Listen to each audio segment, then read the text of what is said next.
सजा news nation का मंच, कटघरे में सनातन के संत।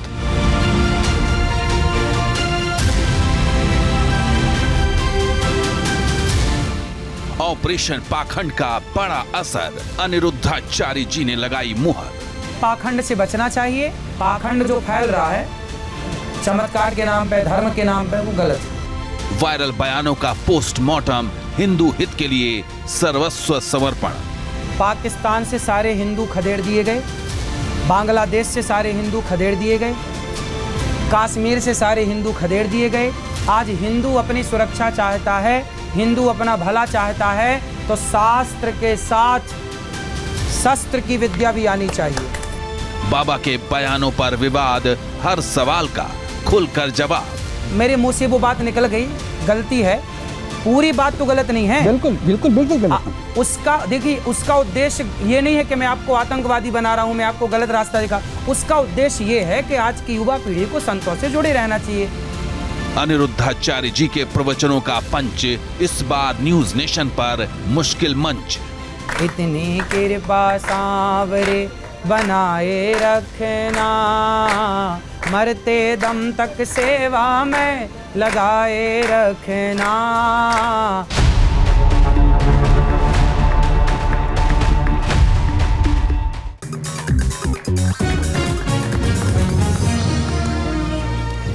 नमस्कार, आप सभी का बहुत बहुत स्वागत है। मैं आपके साथ रोहित रंजन और मेरे साथ है मेरे सहयोगी पयोधी। हमारा उद्देश्य बहुत साफ है। हम चाहते हैं कि अंधविश्वास, पाखंड, ढोंग, फरेब, धोखा, अगर किसी भी तरह से इसको बढ़ावा दिया जा रहा है तो हम उसका विरोध करें और हमारे स्तर पर जो हो सके हम उसको बेनकाब करें। इसलिए न्यूज नेशन ने एक मुहिम चलाई, ऑपरेशन पाखंड। इसमें हमने कई ऐसे बाबाओं को बेनकाब किया जिनकी हरकतों को, अब कहिए उनकी हरकतों से यह साफ हुआ कि ये सिर्फ पाखंड का बाजार सजा के रखते हैं। और इसलिए हमने ये कोशिश की कि जो सनातन को समझता है, जो सनातन के बारे में लोगों को सिखाता है, जो सनातन से लोगों को जोड़ता है, हम उनसे भी प्रश्न पूछें कि आखिर सनातन के प्रहरी होने के बावजूद भी इतने माहौल में जो गंदगी फैलाने की कोशिश चल रही है उस पर आप मुखर क्यों नहीं रहते। इसलिए आज हम आपको मिलाएंगे महाराज जी से और उनके साथ ये पहलू भी उठाएंगे कि आखिर किस तरह से वो सोशल मीडिया पर तो वायरल रहते ही हैं, अपने कथा वाचन के जरिए किस तरह से लोगों के दिलों में भी राज करते हैं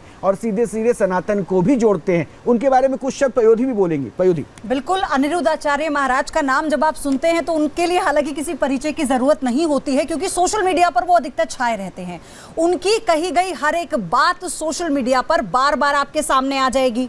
लेकिन सबसे बड़ी बात यह है कि अपनी किसी भी बात को लेकर वो पीछे नहीं हटते, वो बहुत अडिग हैं और वो ये कहते हैं कि जो मैं कहता हूं वो सनातन के समर्थन में कहता हूं।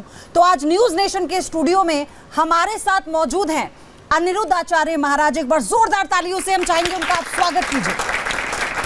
और चूंकि हमारे ऑपरेशन पाखंड की सीरीज में हमने कई बाबाओं को आपके सामने एक्सपोज कर बेनकाब किया है, तो हम जानेंगे कि अनिरुद्धाचार्य महाराज उनके बारे में क्या सोचते हैं, जो सनातन के नाम पर, लोगों को ठीक करने के नाम पर पाखंड फैला रहे हैं। क्या वो सही है? इस पहलू पर सबसे पहला प्रश्न जो आज हम महाराज जी आपसे पूछना चाह रहे हैं, हम एक से बढ़कर एक पाखंडियों को भी आपके सामने रखेंगे और उन तस्वीरों को भी दिखाएंगे। ये पाखंडी ऐसे हैं जिन्होंने लोगों को गुमराह कर रखा है। बिल्कुल। एक ऐसे ही बाबा थे, अभी थोड़े दिन पहले हमने देखा था हाथरस में 122 लोगों की जान चली गई चरण रज लेने के लिए, लेकिन वो उनकी समझ नहीं पाए, सुन नहीं पाए, उनकी खैर खबर नहीं लिए। ऐसे पाखंडियों के खिलाफ आप पे इल्जाम है कि आप कभी मुखर नहीं होते, कुछ नहीं बोलते, क्यों? देखिए, पाखंड जहाँ जहाँ है सब जगह से दूर होना चाहिए। हमारे सनातन धर्म में स्पष्टता है, पाखंड की कोई जगह नहीं है। हमारे यहाँ स्पष्ट क्या है कि जो हमें दुख मिल रहा है वो हमारे कर्मों का फल है, वो भोगना पड़ेगा। तो हमें जब अपने कर्मों का फल भोगना पड़ेगा तो आप ईश्वर की शरण में क्यों नहीं जाते? आप किसी व्यक्ति की शरण में जाकर ये क्यों कहते हैं कि आप मेरा दुख दूर कर दीजिए? क्या कोई व्यक्ति आपका दुख दूर कर सकता है? यदि कोई व्यक्ति किसी का दुख दूर कर सकता तो माता सीता पर इतना दुख आया, भगवान राम पर इतना दुख आया, और ना जाने कितने भक्तों पर कितना दुख आया, कोई और दूर कर लेता, पर भगवान के भक्तों का दुख दूर कौन कर सकता। कोऊ ना काहू को सुख दुख कर दाता, निज कृत कर्म भोग सब भ्राता। हर व्यक्ति अपने किए का फल भोगता है और भोगना ही, गीता में लिखा अवश्यमेव भोक्तव्यम। हर व्यक्ति को अपने कर्म का फल भोगना ही पड़ेगा। जब भोगना है तो भोगिए और भगवान के आश्रित रहिए, भगवान की शरण में रहोगे तो भगवान कृपा करके, जैसे सुग्रीव का दुख दूर कर दिया, विभीषण का भगवान ने दुख दूर कर दिया, ऐसे ही हमारा और आपका दुख दूर करेंगे।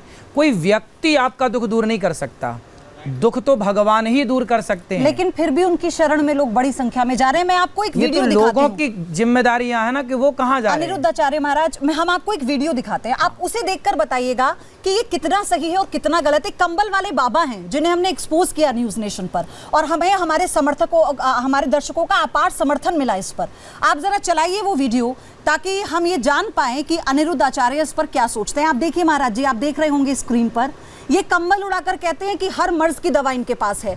ये कहते हैं कि ये हर तरह का रोग ठीक कर देते हैं। ये कहते हैं कि ये पोलियो जो होता है बच्चों को, उसे ठीक कर देते हैं। आप देखिए कैसे तड़प रहे हैं दर्द से लोग जो जा रहे हैं। मुझे बताइए कि ये क्या है? ये पाखंड नहीं है तो क्या है? पहले वहाँ जाके उनसे पूछा जाए कि जो लोग ठीक हो रहे हैं वहाँ जाके आप पड़ताल कीजिए। क्या है, जब तक हम किसी को देखें ना, किसी को जाने ना, तब तक किसी प्रकार से बोलना गलत है। आप पहले वहाँ जाइए, आपकी टीम वहाँ जाके चेक करे, क्योंकि वो तो खुला पांडाल में काम कर रहे हैं ना, तो वो जाके देखें कि वो सही ठीक कर रहे हैं कि वो नहीं कर रहे हैं। ये तो वहाँ जाके पता लगेगा। मैंने कभी देखा नहीं है प्रत्यक्ष रूप से उनको ठीक करते हुए, मैं इसलिए उस पर अच्छा बुरा कहना ये सही नहीं होगा। वो तो आप जाके देखिए और देख के ही पता लगेगा कि वो ठीक, जो पब्लिक ठीक हो रही है उनसे बात की जाए कि भाई आप ठीक हुए क्या, वो अपने आप बताएंगे। अभी यहाँ बैठ के कैसे बताया जाए कि वो ठीक कर रहे हैं कि गलत कर रहे हैं? नहीं, इसमें एक पहलू है जिसको मैं चाहता हूँ समझूं, क्योंकि आप कह रहे हैं कि ठीक है आपने देखा नहीं, हमने देखा, हमने तहकीकात की, हमने बिठा के प्रश्न पूछे और डॉक्टर्स के साथ। अब अगर जन्मजात पोलियो है, लकवा मार दिया है, क्या एक सनातन को, चूंकि आप जानते हैं, आपने कई किताबों को पढ़ा है, इसलिए मैं पूछना चाह रहा था, क्या सनातन में कहीं ऐसा लिखा है, किसी पुस्तक में ऐसा लिखा है, कंबल उड़ाओ, हाथ मचोड़ो, वो ठीक हो जाएगा, पाँव मचोड़ो, वो चलने लगेगा? क्या ये धोखा नहीं है? क्या ये भ्रम फैलाना नहीं है? गीता में एक श्लोक है, मूकम करोति वाचालम पंगुम लंघयते गिरिम यत कृपा, यहाँ ये ध्यान से सुनिए, यत कृपा तमहम वंदे परमानंदम माधवम। पाखंड तो खत्म होना चाहिए, परंतु गीता में, हमारे शास्त्रों में ये मुँह कहो ही बाचाल पंगु चढ़ गिरिवर गहन जासु कृपा सुदयाल द्रवहु सकल कलिमल दहन जी। भगवान कहते हैं कि मूकम करोति वाचालम, यदि भगवान की कृपा हुई तो गूंगा भी बोल सकता है। जैसे ध्रुव जी छोटे से थे पर वो आता जाता कुछ नहीं था, भगवान ने शंख का स्पर्श कराया, सब कुछ आ गया। लंगड़ा भी पहाड़ लांघ सकता है यदि भगवान की कृपा है तो भगवान की कृपा है तो सब कुछ संभव है। लेकिन व्यक्ति वो किस तरह से ठीक कर रहे हैं, वहाँ के लोगों से आपने बात की जो ठीक हो रहे हैं या नहीं ठीक हो रहे हैं? लेकिन आचार्य जी, आपको पता है ये कलयुग में सतयुग, द्वापर और त्रेता में तो बहुत अंतर है, जमीन आसमान का अंतर है। आज विज्ञान को धता बताने वाले ऐसे कई बाबा हैं। जरा अगला वीडियो आप दिखाइए, फिर मैं आपसे जानूंगी। ये फूंक मारकर सही कर देते हैं, ये लोग कैंसर सही करने का दावा कर रहे हैं। वो डॉक्टर जो लगातार इस पर विदेशों में भी जाकर इस पर अध्ययन कर रहे हैं, अनिरुद्ध आचार्य, ये उन्हें धता बता रहे हैं, कह रहे हैं कि आपकी साइंस खराब है तभी लोग हमारे पास आ रहे हैं, हम कैंसर ठीक कर देते हैं। बताइए ऐसा होता है कि? जरा देखिए, फूंक मारते हैं ये जनाब। अब इस फूंक में क्या जादू है? वो पानी अमृत बन जाता है। वो कैसे पानी अमृत, और ये पानी बेच रहे हैं अपना, बताइए आप। जो गलत है उसे तो बिल्कुल गलत कहा जाए। मैं क्या है जो आप सबको दिखा रहे हैं, मैं किसी से मिला नहीं, किसी से जानता नहीं, इसलिए किसी विषय में क्या बोलूं। लेकिन ये जो पाखंड है वो गलत है, पाखंड नहीं होना चाहिए और हमें इस पाखंड से बचना चाहिए। भगवान पे भरोसा करना चाहिए, जो करेंगे भगवान करेंगे। भाई कुंती बुआ के जीवन में, पांडवों के जीवन में संकट आया, 12 साल वनवास में दर दर ठोकर खाते रहे, उनके पक्षधर तो भगवान थे, फिर भगवान ने एक फूंक मार के ठीक कर देते। तो कर्मों का फल तो भोगना ही पड़ेगा, चाहे अर्जुन हो चाहे गुरु द्रोणाचार्य हो।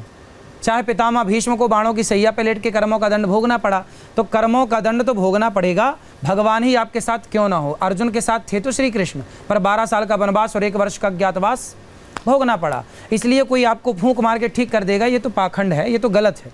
गलत है ना बाबा? बिल्कुल बस गलत है। यही हम जो है अब दिखाना चाहते, देखिए हम नहीं चाहते कि हाँ, व्यक्ति भगवान की कृपा से वो ठीक हो गया, ये तो सही है, पर मैं फूंक मार के, कोई व्यक्ति फूंक मार के ठीक कर दे, वो गलत है। वही भगवान ठीक कर सकते हैं। आपका तरीका क्या है? लोगों को जोड़ना, अध्यात्म की तरफ जोड़ना, और ये पाखंड की तरफ जुड़ता हुआ नहीं दिखता। ये गलत है।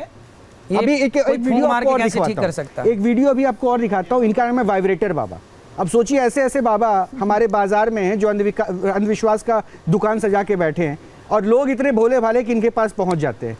देखिए इनकी एक्टिविटीज देखिए, ये देखिए ये एक्टिविटी। इन्होंने बकायदा माफी मांगी है दर्शकों से, हमारे दर्शकों से माफी मांगी, और उन्होंने कहा, ये एक्सपोज हो गए थे। हाँ। इन्होंने कहा कि मैं ये छोड़ दूंगा, कभी नहीं करूंगा। अच्छा, ये खौलते हुए तेल में हाथ दिया करते थे, और इनके अनुयायी भी हाथ देते थे, बस जलते नहीं थे, और मुंह धुलते थे उससे अपना।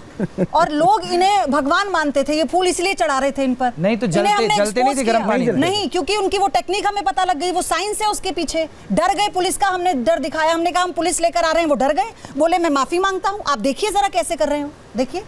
नहीं तो क्या किया था उन्होंने कि गर्म नहीं हो रहा था पानी? केमिकल डाल के अपने केमिकल, हाथ उसमें हाथ में केमिकल, उसमें नींबू भी डाल सकते हैं। एक हमारे एक्सपर्ट ने उन्हें एक्सपोज किया बकायदा। अब बताइए इस पे क्या सनातन के ऊपर प्रश्न उठाते हैं? खतरा तो है सनातन को इन लोगों से, यदि ये गलत कर रहे हैं तो खतरा है। गलत तो गलत ही है, देखो ये तो दिख ही रहा है। इसीलिए हमने ये इल्जाम लगाया कि आप ऐसे पाखंडियों के खिलाफ मुखर नहीं होते। क्यों नहीं? मुखर होते हैं, खूब बोलते हैं। आप लोग पूरी कथा सुनेंगे तो सब पाएंगे।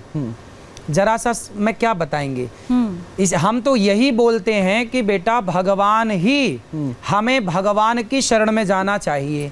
और आजकल क्या है, जिनका नाम आप ले रहे हैं, कुछ लोग आगे भी लेंगे, उनमें से कुछ ऐसे हैं जो खुद को ही भगवान मान लेते हैं कि अपन ही भगवान है। जो खुद को भगवान मान लेते हैं वो गलती कर जाते हैं। कोई व्यक्ति कभी भगवान नहीं हो सकता, भगवान भगवान है, हम व्यक्ति व्यक्ति हैं। तो भगवान बनने की कोशिश जिन जिन ने की, वो सब खुद के लिए भी हानिकारक हुआ और समाज के लिए भी पतन का कारण बना। तो ये गलत है, खुद को भगवान ना माना जाए।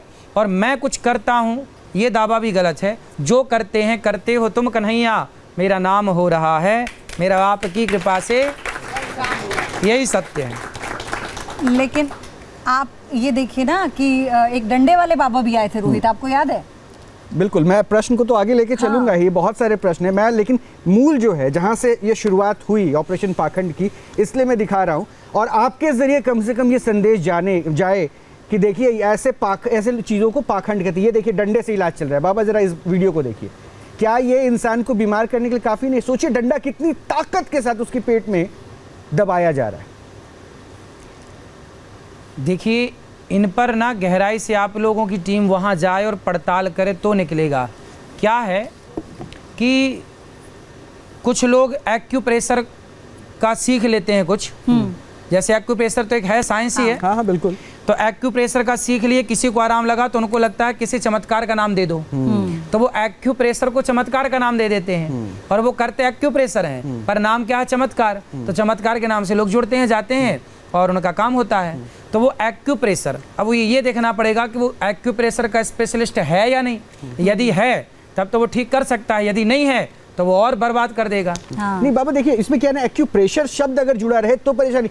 वो कहते हैं कि हमें देवता ने वरदान दिया, दर्शन दिया, और इसके बाद ये दिक्कत वहां से शुरू हो जाती है। हमारा खानदानी काम हो जाता है। भगवान ने उनको आशीर्वाद दिया पिताजी को, और अब मुझे मिला, अब मेरे बेटे को देंगे। ऐसा होता है क्या? देवता तय कर लेते हैं क्या?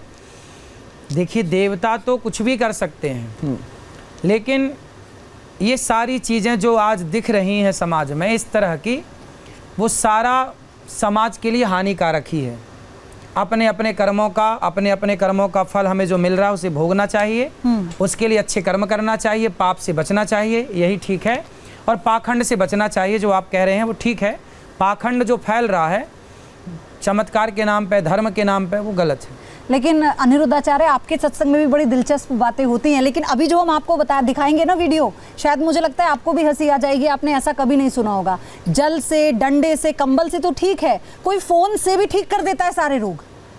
बिल्कुल ऐसे ही हम भी हैरान हुए थे। ये जो जनाब आप देख रहे हैं ना वीडियो में, इनको आप फोन कीजिए, ये 11 या 21 दिन की मोहलत देते हैं, फोन पर आपका हालचाल जानते हैं और ये कहते हैं कि आप इतने दिन में ठीक हो जाएंगे, फिर आप हमारे पास आइए। इनका कॉन्फिडेंस तो बहुत हाई है।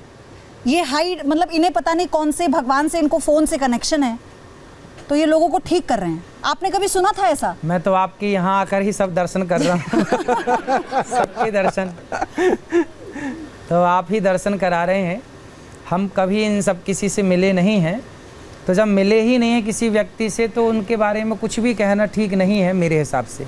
जी तो बाबा ये तो ऑपरेशन पाखंड की बात हो गई। हाँ। अब मैं आपके ऊपर जो आरोप लगते हाँ, हैं मेरे क्योंकि- ऊपर हाँ, आइए। क्योंकि जो विवाद आपके साथ जुड़ जाते हैं ना, लोग कथा सुनने आते हैं, आप भगवान के साथ जोड़ते हैं लोगों को और आपके साथ विवाद जुड़ जाता है और लंबी फहरिस्त। लंबी फहरिस्त है। तो शुरुआत करते हैं उन प्रश्नों का जो आपके साथ जुड़ा विवाद है। तो पहला प्रश्न जो बाबा के लिए है, महाराज जी के लिए है, वो जरा स्क्रीन पे लाइए। यह है, भक्तों को अंधविश्वास की राह पर आप ले जाते हैं। ये इल्जाम आपके ऊपर है, आप बहुत- भक्तों को। इसके लिए मैं इसका प्रमाण भी दिखाता हूं। ऐसा प्रश्न हमने क्यों पूछा, आप ही के कथावाचन का एक हिस्सा है, जरा वो सुनाइए इनको।